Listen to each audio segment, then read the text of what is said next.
Assalamualaikum warahmatullahi wabarakatuh. Kami dari kelompok A, kelas model linear A, akan mempresentasikan tugas akhir kami yang berjudul faktor-faktor yang mempengaruhi GPA atau Grade Point Average mahasiswa. Sebelumnya, izinkan saya memperkenalkan anggota kelompok A.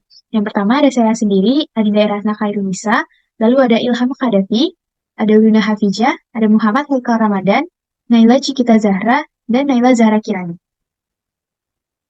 Yang pertama akan dibahas tentang pendahuluan.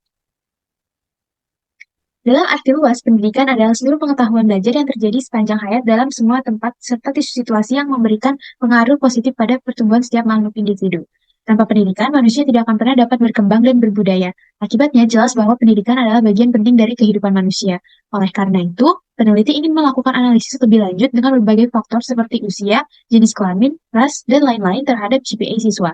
Dengan mempertimbangkan faktor-faktor ini, penelitian ini diharapkan dapat mengidentifikasi variabel-variabel prediktif yang dapat mempengaruhi GPA siswa secara signifikan.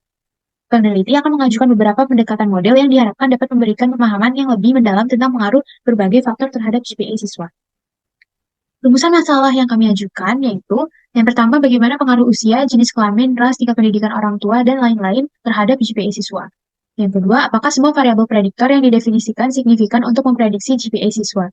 Tujuan dari penelitian ini adalah untuk menganalisis hubungan atau pengaruh faktor-faktor seperti usia, jenis kelamin, ras, dan lain-lain terhadap GPA siswa. Dataset yang kami gunakan yaitu berasal dari Kaggle dengan link berikut. Kemudian ukuran data ini terdiri atas 15 jenis pengukuran atau variabel dan 2.392 pengamatan. Dengan variabel-variabel berikut adalah beserta arti variabelnya dan juga tipe data.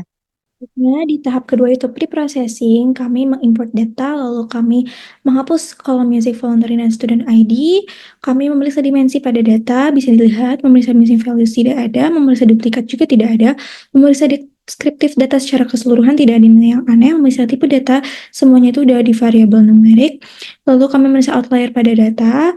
Berikut untuk yang sebelumnya, lalu kami menghilangkan outlier, ini untuk visualisasi box plotnya. Selanjutnya untuk analisis deskriptifnya, kami membuat matriks scatter plot antar variabel prediktor berguna untuk analisis korelasi, analisis regresi, distribusi data. Selain itu, pair plot juga membantu mengidentifikasi potensi outlier. Selanjutnya kami analisis korelasi antar variabel dengan correlation heat map. Berikut untuk variabel yang tinggi itu pengaruhnya terhadap variabel GPA itu adalah study time weekly, absences, lalu tutoring, dan parental support gitu. Dan kami memeriksa VIF-nya yang tinggi itu ada di variabel age, absences, dan GPA.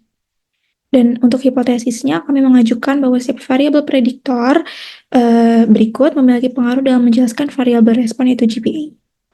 Lanjut, di sini akan dibahas mengenai bagian 3 yaitu permodelan di mana kita akan mencari model yang terbaik.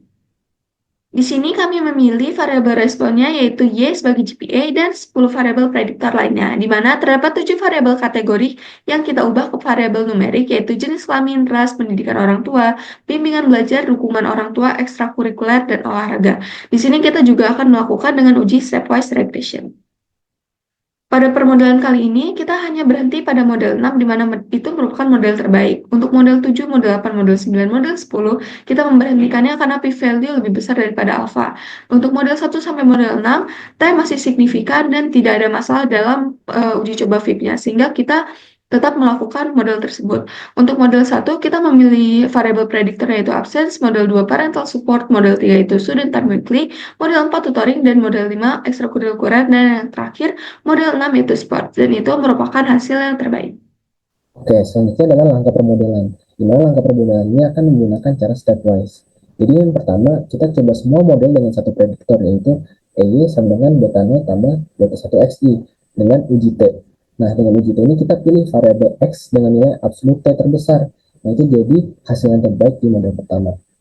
Lanjut ke langkah kedua, kita tambahkan satu variabel XI dengan T-value mutlak terbesar di model yang kedua, yaitu EY sama dengan beta 0 tambah beta 1 X1 ditambah beta 2 XI. Nah, jika T-value-nya menjadi tidak signifikan pada model ini, kita hapus si X1-nya, lalu cari variabel baru dengan T-value mutlak yang terbesar. Nah, kita ulangi prosesnya sampai kita menemukan model terbaik. Pada kelompok kami mendapatkan model ke-6 adalah model terbaik dengan R-square adjustednya yaitu tertinggi dengan angka 0,949941, nilai CP terendah, dan nilai press terendah dibandingkan model lain. Oke, selanjutnya adalah pengolahan data dan analisis hasil.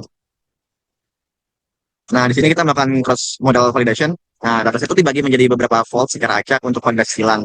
Dengan setiap vault bergantian menjadi data latih dan uji. Hasil evaluasi menunjukkan nilai R-square rata-rata itu 0,9301. Nah, kita juga dapat standar deviation-nya itu adalah 0,0075. Nah, itu mengindikasikan performa model yang konsisten dan kemampuan tinggi dalam menjelaskan variabel GPA. Nah, berdasarkan hasil ini, model 6 tuh memiliki generasi yang baik dan dapat diandalkan untuk memprediksi GPA siswa. Nah, di sini tuh kita lakukan selanjutnya adalah model diagnosis dengan melakukan 5 uji. Yang pertama, uji outlier, lalu uji normalitas, uji autokorelasi, uji heteroskedastisitas, dan yang terakhir uji lack of fit. Nah, yang pertama itu uji outlier. Di sini tuh kita dapat p-value-nya tuh lebih kecil daripada alpha 9,5. Nah, ini tuh bisa diartikan bahwa datanya itu tuh nggak punya outlier. Nah, selanjutnya adalah uji normalitas. Kita pakai QQ plot. Nah, ini tuh menunjukkan residualnya tuh berada pada garis lurus diagonal. Nah, kita juga melakukan plot histogramnya dan menghasilkan bentuk yang simetris. Nah, ini tuh mengindikasikan bahwa ini tuh berdistribusi normal. Nah, hal tersebut menunjukkan model tersebut berdistribusi normal dan memenuhi asumsi normalitas. Selanjutnya kita lakukan uji autokorelasi. Dan di sini kita pakai uji Durbin-Watson. Nah, p-value-nya itu didapat lebih besar daripada alpha sama dengan 0,05. Dengan hasil itu kita gagal menolak nol. Nah, yang hal ini pun juga bisa mengartikan dan kita percaya sebesar 95% bahwa residual model tidak berautokorelasi antar residual. Nah, selanjutnya kita lakukan uji heteroskedastisitas. Yang pertama kita upload nilai prediksi dengan nilai residual. Nah, kita bisa lihat di plotnya ini nih, nggak ada pola tertentu pada plot karena titik-titik tersebut tersebar secara acak sehingga dapat dikatakan bahwa residual berdistribusi dengan variansi konstan atau memenuhi asumsi homoskedastisitas. Nah, untuk mendukung uji ini kita melakukan uji lainnya juga yaitu uji Bruce Pagan dari model 6. Nah, di sini kita mendapatkan p-value-nya itu lebih besar daripada alpha. Nah, dengan kata lain H0 gagal ditolak sehingga dapat dikatakan kami percaya 95% bahwa residual model berdistribusi dengan variansi konstan atau memenuhi asumsi homoskedastisitas. Selanjutnya adalah uji lack of fit. Dengan hipotesis nulnya adalah full model tidak memberikan hasil yang lebih baik daripada model K dengan K yang 1, 2, 3, 4, 5 dan juga dengan hipotesis alternatifnya tidak demikian. Jadi ini adalah ANOVA perbandingan model 6 dengan setiap modelnya.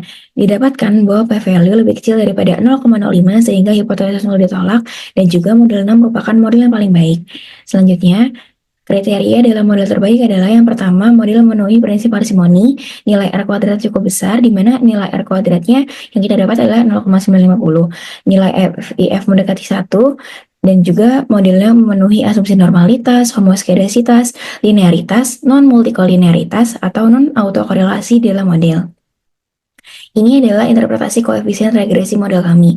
Yang pertama, koefisien absen atau X6 merepresentasikan bahwa ketidakhadiran seorang siswa naik sebesar 1 satuan, maka indeks kinerja siswa akan menurun sebesar 0,098 satuan. Yang kedua adalah parental support atau X8 adalah ketika tingkat dukungan orang tua naik sebesar 1 satuan, maka indeks kinerja siswa akan meningkat sebesar 0,1531 satuan. Yang ketiga adalah koefisien S5, di mana koefisien study time weekly. Ketika waktu belajar per minggu naik sebesar 1 satuan, maka indeks kinerja siswa akan meningkat sebesar 0,0290 satuan. Yang keempat, koefisien tutoring atau X7.